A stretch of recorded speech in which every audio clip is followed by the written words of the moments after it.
So, every scientific theory can only be accepted by others if that theory can explain our day-to-day experiences.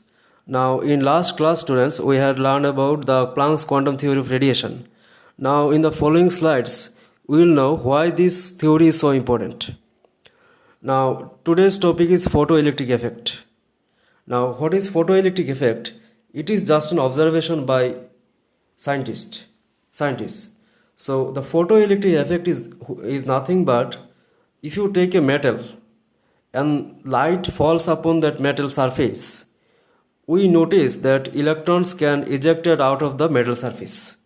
This is a simple observation, and the observation is known as photoelectric effect, in which the light that falls upon the surface can be called incident light or incident radiation, and the electrons that ejected out of the surface, metal surface, can be called photoelectrons or the emitted electrons. Now, this observation was made up by scientists for a very, very long time ago, but it was the Albert Einstein who had successfully explained the observation.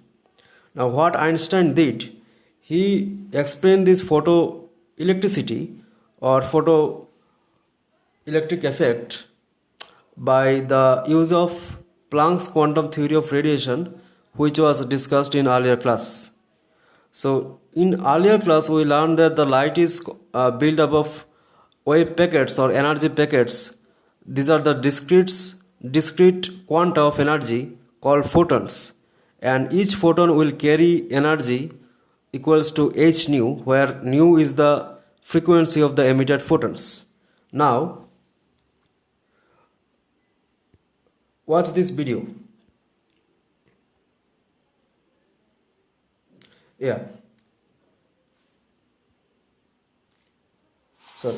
So I am drawing an atom.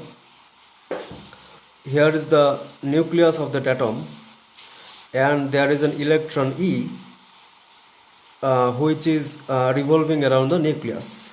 Now, if that atom is on the surface of a particular metal, so what is going to happen now? Light is going to fall upon the metal surface.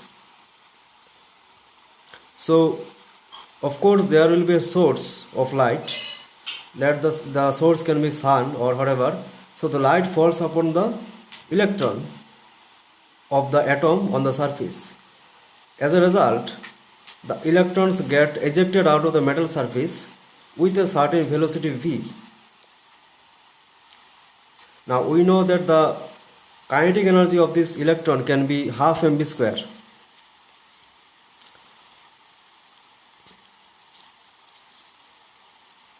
And of course, there is an energy of the light that falls upon the surface, that is E is equal to h nu. Here the h nu is the energy of the photoelectrons that falls upon the metal surface. Now, this is important to this is important to understand for you that every metal surface has a threshold energy, which means electrons cannot be ejected out of the metal surface if the energy provided to the electron as a light is less than the threshold energy. So, every metal has its characteristic threshold energy. So, here's the picture of the previous video.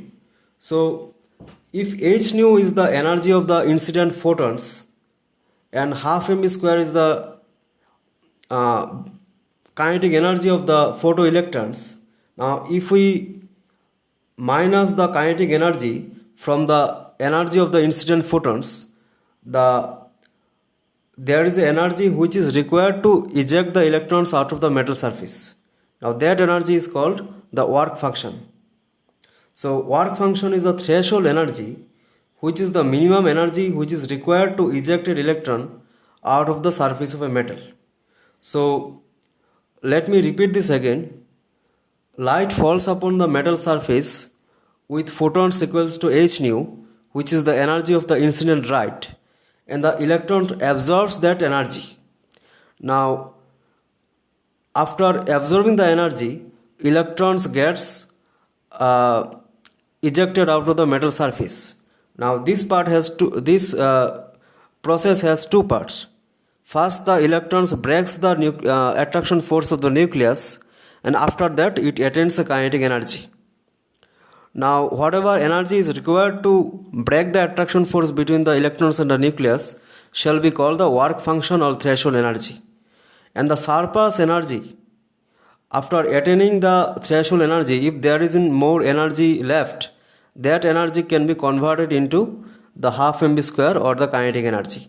So we can write total energy h nu equals to h nu naught plus half mv square. So this is the formula provided by Albert Einstein. Now here is few important things to recall. First, if we increase the brightness of the light, that will not increase the kinetic energy of the photoelectrons. It will only increase the number of electrons emitted per unit of second. We can increase the kinetic energy of photoelectrons by increasing the frequency of the incident radiation.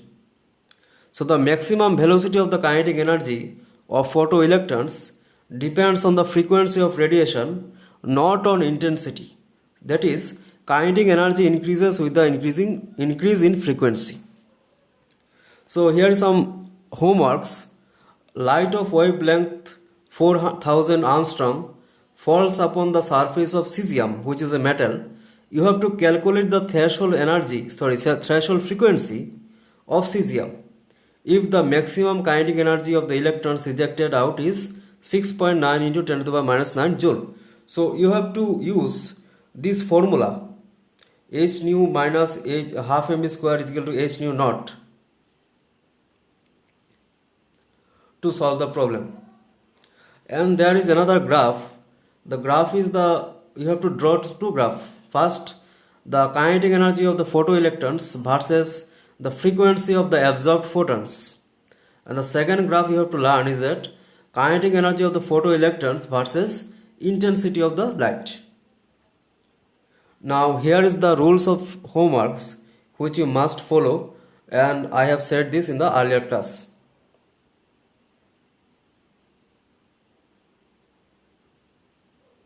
Thank you.